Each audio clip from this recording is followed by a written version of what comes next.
আসসালামু আলাইকুম। চলে আসলাম আমরা ধানের জমিতে যে সারগুলা ভিটামিনগুলা দেই সেইগুলো আর কি আপনাদের সাথে শেয়ার করব।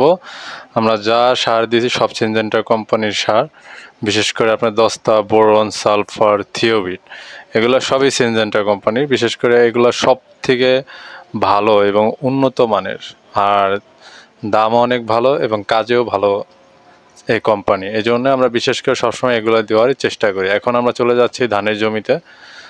আর এখন যেহেতু ধানের জমিতে প্রচুর পরিমাণে বৃষ্টি থাকে, এই জন্য আমরা যেখান দিয়ে যাব এখান দিয়ে অনেক কাদা থাকে। আমরা যে ধানের যে দুই সাইডে যে আইল থাকে, এটা আমাদের এলাকায় আইল বলে, দেখা গেল অন্য এলাকায় অন্য কিছু নাম বলতে পারে, বা ধানের বার বলে। আমরা ধানের বার দিয়ে আমরা হেঁটে হেঁটে যাবো, কিন্তু বারের তার থাকে না, যেহেতু প্রচুর পরিমাণে কাদা থাকে, ওইখান দিয়ে আমাদের আসতে হবে।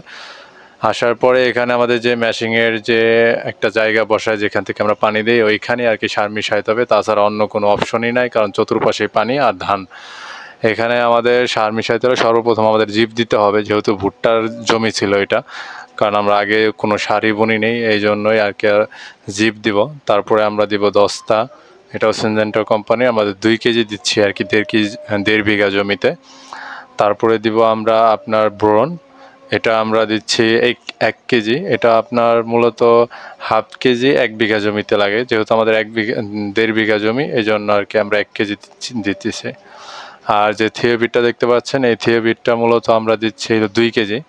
এটা আপনি 1 কেজি 1 বিঘা জমিতেই লাগে, কিন্তু আমরা একটু বেশি বেশি দিচ্ছি, কারণ এই জমিতে আমাদের ধানের যে গঠন প্রণালী যেরকম হওয়ার কথা ছিল ওরকম হয় নাই।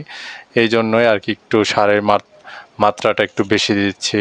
আপনার ভিটামিন, দস্তা, বোরন, এগুলোর মাত্রাটা একটু বাড়ায় দিতে হবে। তাহলে এই সার যদি কম দেন, তাহলে কি হবে, ধানের যে গোড়ালিটা আপনার কুশি আমাদের এলাকায় বলে, এই কুশিটা আর কি বেশি হবে না, সেক্ষেত্রে আপনার ফসল কম হবে। এই ফসলের জন্যই আর কি আমাদের এই কাজগুলো করতে হবে।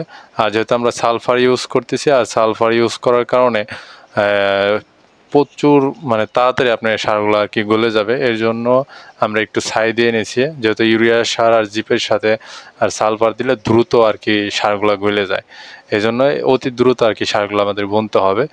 এই পুরা জমিটায় যত তাড়াতাড়ি সার বুনতে পারবে, তত সুন্দর ভালোভাবে আমাদের সারগুলো ছিটানো সুবিধা হবে আর কি। এই জমিতে সবসময় পানি থাকে। পানি যেহেতু আমাদের মানে শুকানো কোনো অপশনই নাই, যদি বৃষ্টি যদি একটু কম থাকে সেক্ষেত্রে আর কি একটু শুকাইতে পারে, কারণ আমাদের চতুর্পাশে ধান থাকে, যেহেতু এটা নিচা জমি। আমরা এইভাবে আর কি সারগুলো বুনবো। আমাদের মোট এবার 17 বিঘার মতো আমরা ধান লাগাচ্ছি। এই 17 বিঘা কী কী খরচ হয়, কেমন পরিমাণ খরচ হলো, কী পরিমাণ ধান পেলাম, সব কিছু আপনাদের সাথে শেয়ার করব। তাহলে ভালো থাকবেন সবাই, দেখা হবে পরবর্তী ভিডিওতে। আসসালামু আলাইকুম।